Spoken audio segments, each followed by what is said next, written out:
All right, folks, we're going to talk about the pros and the cons from the last video, 401ks having private equity from Donald Trump's executive order that he just did August 7th. Gave a breakdown of the last video. I want to break down some of the pros and some of the cons. I'm not here to be biased. I just want to break this down so folks understand. So we're going to start with the pros, okay? By adding private equity in the 401ks, you could have a higher return. You know, private equities, historically, they've averaged about 14.3% annually over the last 20 years, which is way higher than the regular, which is around 8.1%. So you have a better average potential gain. So that's good. And then diversification, okay? Private equity, when you have private equity investments, they often behave differently than your regular stocks or your bonds or your mutual funds that generally speaking 401ks have. So by including private equity, okay, a lot of investors, they could better shield their retirement. So that's going to be huge. And then also you got access to the growth. That's another pro. Now, private equity, what it kind of does, it gives investors, all right, exposure to be able to have fast-growing private companies now involved, and startups that are not available to the regular public. So that could create opportunities, substantial capital for some of these companies that are going into everything on the back end, which could be huge for you. And then a long-term fit. All right, since 401k plans, they're designed for long-term retirement pretty much. Once you have private equity and the liquid nature of private equity, it kind of aligns well. So you're not going to be forced to sell early, pretty much due to short-term market swings, all right? Then you also have here, this is huge, the executive order that Trump did, it pretty much aims to open up private equity investments to everyday folks, just like you and me, all right? Previously, we had like a limited access to a lot of these things. It kind of levels the playing field. So that's a huge pro for a lot of us. Now, the advisor interest, okay? So now you have more financial advisors are kind of showing enthusiasm, but there's a catch on the back end. But you're having more advisors looking into it, so they see it could be a huge part of a portfolio to add on, valuable addition. All right, so that could be huge for you guys. All right, and now it gives you also an inflation hedge. I always tell folks you need to outpace inflation. Now, certain private equity sectors, all right, like your infrastructure, real estate, things of that nature, tend to perform very well when there's inflation. So it kind of gives you a little buffer on the back end. Okay, and then also, let's be real, it could possibly boost your portfolio returns, all right? And then, you hear like BlackRock and all these places have a huge say in some of this, but they're saying they could pretty much increase about 0.5%, which could translate to about 15% more over a 40-year period. So a lot of folks don't know that 0.5% could do a huge amount for your 401ks. Like I said in one of my last videos, just a 1.5% fee, that could rob you about a good 1/3 of your retirement plan. Well, just a 0.5% boost up, that could give you a 15% bump just from that. So that's huge.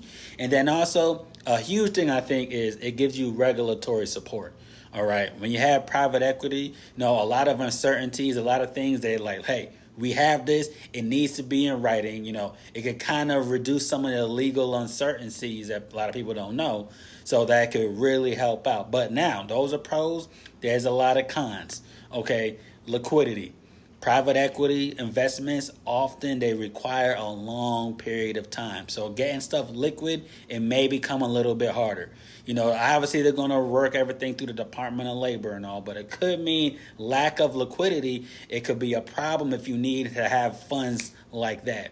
Now, you're going to have your high fees. Private equity regularly has a 2 and 20 fee structure, which means 2% annual fee and then 20% of the profits. 2% fee, 20% of profits. Private equity, whoosh, that's huge.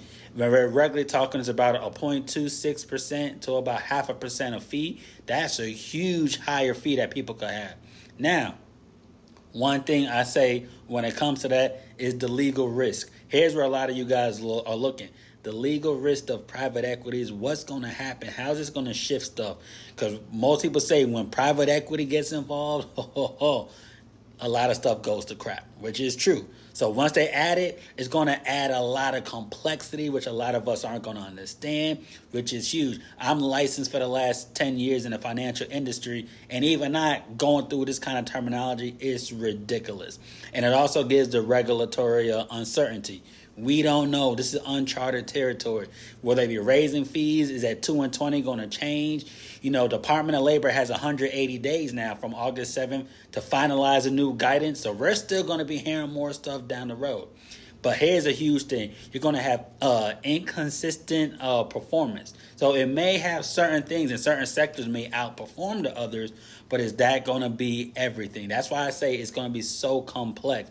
401ks are already complex. You could have up to 17 fees in a 401k, up to 17 fees. Add in private equity, man, who knows what's going to happen. All that's going to be huge. And then you're going to have your market time and risk. The risk of, I always say, it's not about how long you're in, how much money you make in the market. It's how long. Get started. Well, if you have market time and risk, because private equity investors, they regularly lock up, long-term capital gains. Capital long term, that means, look, you can't adjust quickly. If all this stuff is locked up, you can't really pivot really quick. So that could be, hey, when this stuff is locked in, the market drops, you may be stuck. So that, I tell folks, is huge. And it's going to be a mismatch for a lot of people. Now, when I say it's a mismatch, okay, not pretty much, let's put it like this. Every 401k participant doesn't have the same retirement timeline. You may want to do 62, some people 65, some people 70, some people say F it, 60. Well, guess what? You may prefer to have more liquid options. If we don't have that, that could be tough, folks. So that's what we want to say. There's a lot of concerns. You have people out there saying, look, add in private equity as a sector, as part of your 401k, could increase legal liabilities, all right, for some plan sponsors. All right, so that means fees. Look, you may have a 401k with a certain company. Just because adding this, they may add more fees. That 1% may go to 2%. 2% means you could lose 35, 40% of growth down the road. All right. Now, also understand this.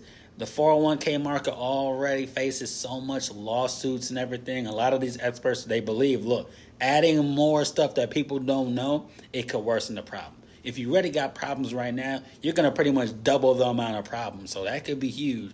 All right. Now, some people support it. They support having private equity and retirement plans, right? And they're saying, highlighting, how a long-term structure fits well with 401k goals. So you got some people saying that could be good. Now, in my opinion, like I said, we don't know everything in pretty much 180 days. So about the next 6 months, we're going to see what's really going to be changing. So that's where we're going to see what possibly could be happening. Ultimately speaking, there's pros, there's cons, but this is a great time to diversify your portfolio, not having everything in just one thing. Look on what you could do.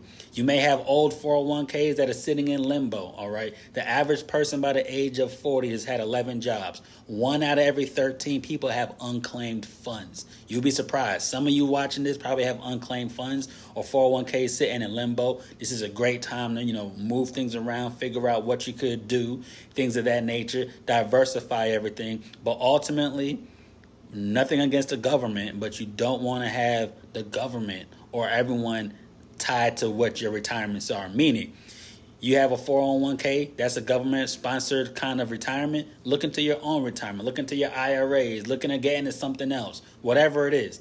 Looking at having something on your own. Health insurance, the same way. Guess what? You got health insurance through your job, but once you leave your job, then what? Have something on your own. So this is a great time to start to diversify, look to see what could be done. You can follow my page. There's a lot of different strategies that you could use, but ultimately, we don't have all the information yet. It's going to take at least 180 days for the DOL, Department of Labor, to figure everything out. Once they figure that out with the SEC, then guess what? That's in paper. How long is it going to take until it's in writing? It could be months, it could be years, who freaking knows? But with that being said, ladies and gents, take the information, research everything, and I'll see you on the next video. I'll include some sources in the caption so you guys can do some of your own research.